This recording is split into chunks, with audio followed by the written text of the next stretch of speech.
الحمدللہ رب العالمین والصلاة والسلام علی محمد الامین۔ میرے دوستو ساتھیوں، مقصد حسین سیریز کا اب جو ہے لاسٹ پارٹ آپ کے سامنے لے کے حاضر ہوا ہوں۔ اس میں جو میں تحریک توابون اور مختار سقفی کا جو قیام اور خروج کے لیں آپ جو بھی اس کے اوپر جو ویڈیو بناؤں گا میں انشاءاللہ، تو وہ میں الگ سے سیپریٹ ویڈیو بناؤں گا۔ وہ مقصد حسین سیریز میں چاہتا ہوں کہ آپ ختم ہو جانی چاہیے یہاں پر انشاءاللہ۔ اس کے بعد میں سب سے پہلے تحریک توابون، پھر اس کے بعد مختار سقفی کا جو قیام ہے وہ آپ کے سامنے رکھوں گا، اور جو کہ مختار سقفی نے قاتلین حسین سے بدلہ لیا اس کی ڈیٹیل آپ کے سامنے رکھوں گا، سیپریٹ ویڈیو بناؤں گا انشاءاللہ تعالی۔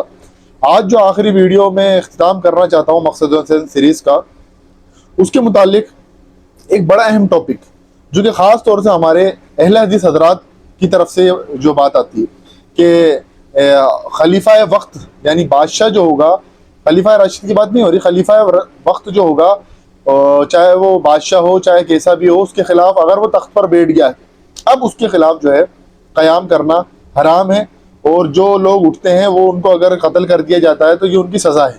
بہرحال اسی وجہ سے وہ امام حسین رضی اللہ تعالیٰ عنہ کی تحریک کو جو ہے اس کو ملیا میٹ کرنے کی کوشش کرتے ہیں۔ بہرحال سارے اہل حدیث حضرات ایسے نہیں، کچھ ہمارے اندر دیوبندیوں کے اندر، کچھ بریلویوں کے اندر بھی یہ چیز پائی جاتی ہے۔ تو کمیاں ہر جگہ ہوتی ہیں لیکن اس کی اصلاح ضروری ہے۔ اصلاح اصل میں کری جائے، تنقید کری جاتی ہے تو تنقید تو ہوتی ہی برائے اصلاح ہے۔ اگر کوئی تذلیل کر رہا ہے، تعیب کر رہا ہے، تردید کر رہا ہے، تکفیر کر رہا ہے تو وہ ایک الگ بات ہے۔ تنقید تو ہوتی ہی برائے اصلاح ہے۔ تنقید یعنی آپ کسی کی غلطی کو اس پر واضح کر رہے ہیں۔ آج کا جو ٹاپک ہے وہ یہ ہے خلیفہ راشد اور بادشاہ کے سامنے خروج یا قیام کا مسئلہ، یہ کہاں تک جائز ہے۔ میں کچھ آپ کے سامنے دلائل سے آپ کے سامنے کچھ بات رکھنا چاہتا ہوں۔ سب سے پہلے وہ حدیث یاد رکھیں کہ اللہ کے رسول علیہ الصلوۃ والسلام نے ارشاد فرمایا، وہ شخص بھی سید الشہداء ہے جو کہ ظالم حکمران کے سامنے کلمہ حق بولے یا بیان کرے اور کہے اور اس کو شہید کر دیا جائے تو وہ بھی سید الشہداء ہے، یعنی جنتی شہیدوں کا سردار ہے۔ تو اس میں ایک بات، یہ بات کرنے کے بعد آپ کے سامنے پہلی چیز تو میں رکھ دیتا ہوں کہ خلیفہ کے سامنے جو خلیفہ راشد ہے اس کے سامنے وہ خروج کرنا یعنی اس کا تختہ پلٹ کرنے کی کوشش کرنا یہ تو حرام ہے، اور ظاہر سی بات ہے پھر وہ لوگ سزا کے مستحق ہو جاتے ہیں۔ بہرحال اس میں کوئی شک نہیں۔ ہاں لیکن اس میں ایک بات دھیان رکھنی چاہیے کہ خلیفہ راشد کے خلاف جو ہے پروٹیسٹ کرنا کوئی برائی نہیں ہے۔ پروٹیسٹ کر سکتے ہیں یعنی اپنی بات، اپنا احتجاج رکھ سکتے ہیں کہ ہمیں آپ کی پالیسیز سے جو ہے اختلافات ہے، تو اس میں گنجائش ہے۔ اس کے بعد ایک چیز اور ہے، مثال کے طور پر خلیفہ کو چنا تو ڈھنگ سے تھا، شورا سے جو میں نے آپ کے سامنے رکھ دیا۔ خلیفہ اور بادشاہ میں فرق کیا ہوتا ہے کہ خلیفہ کو چنا شورا نے، مشورے سے چنا، عوام نے چنا، بہرحال وہ جو ہے بعد میں بگڑ گیا، اگر بعد میں وہ دنیا اس پر غالب آ گئی تو بہرحال اب اس کا کیا حل ہے؟ تو اس کا حل یہ ہوتا ہے کہ پہلے تو شورا اس کو متنبع کرے گی کہ اپنی غلطی کی اصلاح کر لے۔ عوام پروٹیسٹ بھی کر سکتی ہے، عوام اپنا احتجاج بھی کر سکتی ہے، ریکارڈ کرا سکتی ہے۔ اسی طرح سے اس کے بعد اگر خلیفہ جو راشد ہے اگر بات کو مان لیتا ہے، ظاہر سی بات مان لے گا تو اس کو کنٹینیو رکھا جائے گا، جاری رکھا جائے گا، اس کو بنائے رکھا جائے گا، برقرار رکھا جائے گا۔ لیکن اب وہ ہٹ دھرمی پر آ جاتا ہے، کہتا میں ہوں، اب میری بات اور میری تلوار، میرے فیصلے۔ تو اب سیدھی سی بات ہے، یہ اپنے آپ میں ہی اس کے الفاظ نے اس کو بادشاہ بنا دیا۔ اب یہ اپنی دھوس دھاندلی سے چل رہا ہے، قرآن سنت کو بالائے طاق رکھ دیا، اس کا مطلب اب یہ بادشاہ بن چکا ہے۔ حالانکہ چنا اس کو خلیفہ راشد کی حیثیت سے تھا لیکن اس کا طرز عمل اس کو بادشاہ بنا چکا۔ اب بادشاہ کے خلاف خروج ہو سکتا ہے، اس کا تختہ پلٹ کرا جا سکتا ہے۔ اب اس میں شورا طے کرے گی، اس میں بھی دھیان رکھیں، بادشاہ ہو یا پھر بگڑا ہوا خلیفہ۔ ویسے تو عام طور پر آپ دیکھیں گے نہیں کوئی خلیفہ سے بگڑے، لیکن ایک بات سمجھانے کے طور پر، بادشاہ ہو یا خلیفہ بننے کے بعد کوئی بگڑ گیا ہو تو اس کے متعلق یہ بات دھیان رکھنی چاہیے کہ اس کا تختہ پلٹ کرنا جبھی جائز ہے جبکہ خود وہ جو کہ مومنٹ ہے جو اس کا تختہ پلٹ کرنے کے لیے کھڑی ہوئی ہے وہ خلافت قائم کرنا چاہتی ہے۔ یہ بات دھیان رکھیں کہ خلافت قائم کرنا چاہیے، اللہ کی حکمرانی قائم کرنا چاہتی ہو تو ہی جائز ہے، ورنہ خواہ مخواہ ایک کا اقتدار دوسرے کے ہاتھ میں جانا اور اس کے لیے خوریزیاں ہونا اور بندوں کا خون بہنا، یہ اپنے آپ میں ایک برا عمل ہے کہ زبردستی ورچسو قائم کرنے کے لیے اور زمین چھیننے کے لیے اور محلات چھیننے کے لیے، آرام کی زندگی بسر کرنے کے لیے صرف تختہ پلٹ کر جائے تو یہ تو بالکل ہی ناجائز۔ تو اللہ کی دین کے لیے قیام ہونا چاہیے، اللہ کی دین کے لیے کھڑا ہونا چاہیے، تو بات صحیح ہے۔ یہ تو پہلی چیز ہو خلیفہ کے تعلق۔ اب جو چیز ہے وہ بادشاہ کے تعلق سے، جو ہمارے اہل حدیث حضرات ہیں ان کا تعلق سے بات ہے کہ بادشاہ اگر ایک بار آ کے بیٹھ گیا، چاہے وہ کیسا بھی، اس کے خلاف خروج جو ہے، قیام جو ہے وہ حرام ہے، یعنی وہ نہیں کرا جا سکتا۔ تو اس کے متعلق سب سے پہلے میں آپ کے سامنے کچھ چیزیں رکھنا چاہتا ہوں۔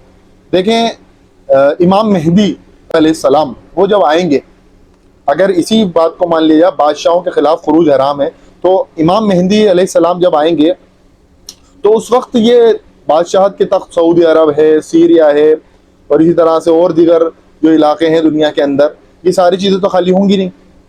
امام مہدی جب آئیں گے تو تخت پر نہ کوئی تو کہیں نہ کہیں بیٹھا ہوا ہوگا، تو امام مہدی بھی آئیں اور اپنی دال روٹی کھائیں اور چلے جائیں۔ اگر اسی بات کو مان لیا جائے تو امام مہدی کوئی نئی شریعت تو لے کے آئیں گے نہیں، وہ بھی اسی شریعت پر عمل کریں گے۔ اگر اسی بات کو تسلیم کر لیا جائے تو مطلب امام مہدی کا قیام کرنا بھی جو ہے حرام ہو گیا اس طرح سے۔ تو اگر اسی بات کو مان لیا جائے تو یہ بالکل بات سمجھنے والی نہیں۔ وہ بات جو آئی ہے نا خلیفہ کے لیے آئی ہے، خلیفہ راشد کے لیے، کہ اس کا تختہ پلٹ کرنا مسلمان ہی کریں، تو یہ غلط ہے۔ اس چیز کا دھیان رکھنا چاہیے، اس میں فرق کرنا چاہیے۔ ہمارے لوگ فرق نہیں کرتے۔ دوسری مثال میں آپ کو حضرت ابو حنیفہ رحمۃ اللہ علیہ اور امام مالک رحمۃ اللہ علیہ کے تعلق سے آپ کے سامنے رکھنا چاہتا ہوں۔ دیکھیں، جب ہشام بن عبد الملک کا دور تھا، اس میں زید بن علی، یعنی زید بن علی زین العابدین کی جو بیٹے تھے وہ کھڑے ہوئے، اور انہوں نے جو ہے قیام کرا کس کے خلاف؟ ہشام بن عبد الملک کے خلاف۔ 122 ہجری کے اندر یہ شہید ہو گئے۔ بہرحال امام ابو حنیفہ اس وقت اتنا بڑے آدمی نہیں ہوئے تھے، کیونکہ ان کا دور چل رہا تھا، ابھی علمی دور چل رہا تھا ان کا، اس طرح سے ابھی وہ کھل کے منظر عام پر نہیں آئے تھے۔ حالانکہ امام ابو حنیفہ نے بنو امیہ کا دور بھی دیکھا، بنو عباس کا دور بھی دیکھا۔ تو بات یہ ہے کہ امام ابو حنیفہ سے جب انہوں نے مدد طلب کری تو امام ابو حنیفہ نے ان کو یہ کہا کہ میں اپنے، کیوں امام ابو حنیفہ تاجر تھے، ایسی بات تو نہیں، غریب شریف سے آدمی تھے، تو انہوں نے پیسوں سے بھی مدد کری ان کی تحریک کی، اور فتاوی سے مدد کری۔ اسی وجہ سے بعد میں امام ابو حنیفہ پر ظلم ستم بھی ہوئے۔ بہرحال امام ابو حنیفہ پھر وہاں سے جو ہے مکہ چلے گئے تھے۔ تو پھر واپس جب آئے تو پہلی بات تو یہ کہ دیکھیں، ہشام بن عبد الملک جو تھا مسلمانوں کا بادشاہ تھا، تو اس سے امام ابو حنیفہ کا فتویٰ ان کے اگینسٹ جا رہا ہے، جو کہ بات بیان کری جاتی کہ بادشاہ کے خلاف چاہے وہ کیسا بھی ہو اس کے خلاف جو ہے قیام حرام ہے۔ تو اس سے امام ابو حنیفہ کا طرز عمل دیکھیں بالکل ڈیفرنٹ ہے، 180 ڈگری کا جو ہے فرق آپ کو نظر آئے گا۔ دوسری مثال، 132 کے اندر جو ہے بنو عباس کی حکومت آ گئے۔ ابو العباس صفہ پہلا بنو عباس کا بادشاہ بنا، دوسرا جو اس کا بھائی منصور جو بنا۔ تو منصور کے دور کے اندر 145 ہجری میں معاملہ یہ سامنے آیا، اس سے پہلے ہی چل رہا تھا۔ بہرحال حضرت حسن کی اولاد سے دو بھائی، ابراہیم بن عبداللہ اور محمد بن عبداللہ نفس زکیہ، ان کا لقب تھا محمد نفس زکیہ، یہ دونوں کھڑے ہوئے، ایک بصرہ اور کوفہ کی طرف ابراہیم، اور حجاز کی طرف جو مدینہ اور مکہ کی طرف جو ہے محمد بن عبداللہ نفس زکیہ، یہ کھڑے ہوئے۔ اب ہوا یہ کہ امام ابو حنیفہ سے لوگ فتوے لینا ہے۔ اب دونوں کی بات آپ کو بتاؤں، امام مالک اور امام ابو حنیفہ رحمۃ اللہ علیہ، دونوں کے تعلق سے۔ تو امام ابو حنیفہ کے پاس لوگ فتوے لینے کے لیے آئے کہ ہم بنو عباس کے خلیفہ کی بیعت توڑ کے کیا ان کا ساتھ دے سکتے ہیں؟ کن کا؟ محمد نفس زکیہ کا اور ابراہیم بن عبداللہ، ان دونوں بھائیوں میں سے کسی کا ایک ساتھ دے سکتے ہیں یا دونوں کا ساتھ دے سکتے ہیں؟ تو امام ابو حنیفہ نے کہا 50 نفلی حج کرنے سے بہتر ہے کہ ان دونوں کا ساتھ دو۔ یہ فتویٰ امام ابو حنیفہ نے دیا۔ اس پاداش میں، اس حق گوئی کی پاداش میں امام ابو حنیفہ کو جیل میں ڈال دیا گیا۔ بہرحال امام ابو حنیفہ کو اسی کے تعلق سے کہا کہ اپنے فتویٰ واپس لو، کیونکہ لوگ بنو عباس کی بیعت توڑ رہے تھے، منصور کی بیعت توڑ رہے تھے اور ان سے آکے مل رہے تھے۔ بہرحال ان کی تو سرگوبی کر دی انہوں نے، منصور نے، کیونکہ ان کے پاس طاقت بہت تھی، وہ چھپتے پھرے، لیکن بعد میں ان کو پکڑ کے ان کو بھی شہید کر دیا گیا۔ بہرحال امام ابو حنیفہ کو پکڑا جیل میں اور کہا کہ اپنے فتویٰ واپس لو۔ 145 ہجری میں انہیں پکڑ لیا، اور بعد میں امام ابو حنیفہ رحمۃ اللہ علیہ کو زہر کا پیالہ پلایا گیا۔ تقریباً 150 ہجری میں امام ابو حنیفہ کی شہادت واقع ہو جاتی ہے، تو ان کو زہر کا پیالہ پلایا گیا، انہوں نے نہیں پیا، اپنے مرضی سے زبردستی پلایا گیا، اور ان کو الٹا لٹکا کے ان پر کوڑے بجوائے گئے کہ زہر کا اثر جلدی ہو جائے۔ اسی وجہ سے امام ابو حنیفہ کی جو ہے شہادت واقع ہو جاتی ہے۔ اور امام ابو حنیفہ کو یہ بھی کہا جا رہا تھا بار بار کہ آپ فتویٰ واپس لیں، آپ چیف جسٹس کا عہدہ قبول کر لیں۔ امام ابو حنیفہ نے وہ چیف جسٹس کا عہدہ قبول نہیں کرا۔ انہوں نے کہا کہ میں تمہارا کتا نہیں بن سکتا کہ تم مجھ سے اپنے مرضی کے فتوے لو۔ بہرحال اسی وجہ سے امام ابو حنیفہ کی شہادت واقع ہو جاتی ہے۔ امام ابو حنیفہ کے تعلق سے میں نے ویڈیو بنائی، آپ دیکھ سکتے ہیں۔ تو اس سے پتہ لگتا ہے کہ بادشاہ کے خلاف خروج، قیام، اس کا تختہ پلٹ جائز ہے، لیکن اس وجہ سے ہو کہ اللہ کا دین قائم کرنے کے لیے۔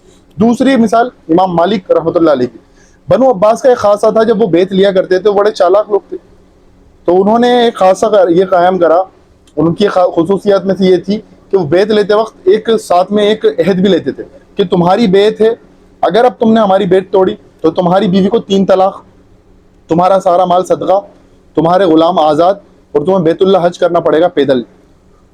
تو اب جب لوگ محمد نفس زکیہ کا ساتھ دینے کے لیے کھڑے ہوئے تو لوگوں کو یہ مشکل تھی کہ یہ تو مسئلہ ہو گیا، اگر ہم ان کا ساتھ دیتے تو ہماری بیوی کو 3 طلاق ہو جاتی ہے، تو 3 طلاق والا مسئلہ آیا۔ لوگ چلو مال تو پھر بھی صدقہ ہونے دو، حج بھی پیدل کر لیں گے، غلام بھی آزاد ہونے دو، بہرحال 3 طلاق والا مسئلہ آ گیا۔ تو لوگ امام مالک کے پاس گئے، امام مالک سے فتویٰ لیا۔ امام مالک نے کہا کہ جبر کی کوئی طلاق نہیں ہوتی، یہ فتویٰ تھا اصل میں وہ، تو امام مالک نے کہا جبر کی کوئی طلاق نہیں ہوتی، ان کو چھوڑو اس بات کو، اور محمد نفس زکیہ اور ابراہیم بن عبداللہ کا ساتھ دو، اور ان کا تختہ پلٹ کرو ان منصور کا اور ان کی حکومت کا، یہ جابر و ظالم حکمران ہے۔ بہرحال اسی وجہ سے، اسی فتوے دینے کی وجہ سے امام مالک کو اتنا مارا گیا، اتنا مارا گیا، حالانکہ امام مالک ہاتھ باندھ کے نماز پڑھنے کے قائل تھے، لیکن جب ان کو اس کے بعد اتنا مارا گیا، ان کے مونڈے اتار دیے گئے، اور کوئی ایسے فزیشین تو اتنے بڑے ڈاکٹر اس دور میں نہیں تھے، ان کے ہاتھ اتار دیے گئے، بعد میں وہ زندگی بھر ہاتھ چھوڑ کے نماز پڑھتے تھے، حالانکہ خود قائل تھے ہاتھ باندھ کے نماز پڑھنے کے، لیکن پھر ہاتھ چھوڑ کے نماز پڑھتے رہے امام مالک۔ باقی 179 تقریباً ہجری میں ان کی جو ہے وفات ہوئی ہے امام مالک کی۔ تو اس سے ان دو باتوں سے پتہ لگتا ہے کہ خلیفہ راشد کے خلاف تو قیام، خروج اور تختہ پلٹ حرام ہے، لیکن اگر خلیفہ راشد بگڑ جائے تو کیا کرا جائے؟ پہلے شورا اس کو متنبع کرے گی، عوام پروٹیسٹ کرے گی، پھر بھی اس کے بعد نہیں مانتا ہے اور اپنی ہٹ درمی پہ آیا تھا تو وہ آٹومیٹکلی اب وہ بادشاہ ہو گیا، تو اس کے خلاف اقدام کرا جا سکتا ہے۔ لیکن یہ پروسیس چلتا ہے لمبا، اس کو راہ پہ لانے کی کوشش کری جاتی ہے، بار بار الیکشن کروانا اور کسی کو خلیفہ بنا کے لانا ایک بڑا معاملہ ہے، تو اس لیے پہلے اس کے لیے اس کی اصلاح کی کوشش کری جائے گی۔ دوسرا مسئلہ ہے بادشاہ کا، تو بادشاہ تو کوئی شے ہی نہیں اس طرح سے، اگر کوئی اللہ کی حکومت نافذ کرنا چاہتا ہے، وہ اتنی طاقت رکھتا ہے کہ ہو جائے گا، جس لیے امام حسین کوفہ جا رہے تھے، ان کے پاس طاقت تھی، وہ 72 لوگ ہی تھوڑی تھی صرف، وہ تو کوفہ میں جا رہے تھے سلیمان ابن سرد صحابی کے بلانے پر۔ تو بہرحال یہ ہے کہ تو یہ مسئلہ میں نے آپ کے سامنے کلیئر کرنے کی کوشش کری، اور آپ جو ہے اس پوری سیریز کو دوبارہ دیکھیں اور اپنے لوگوں میں شیئر کریں۔ میں چاہتا ہوں کہ میں نے بڑی محنت اور بڑی تحقیق کے ساتھ اس سیریز کو بنایا ہے۔ اللہ تبارک و تعالیٰ ہمیں کہنے سننے کے ساتھ ساتھ عمل کی توفیق عطا فرمائے۔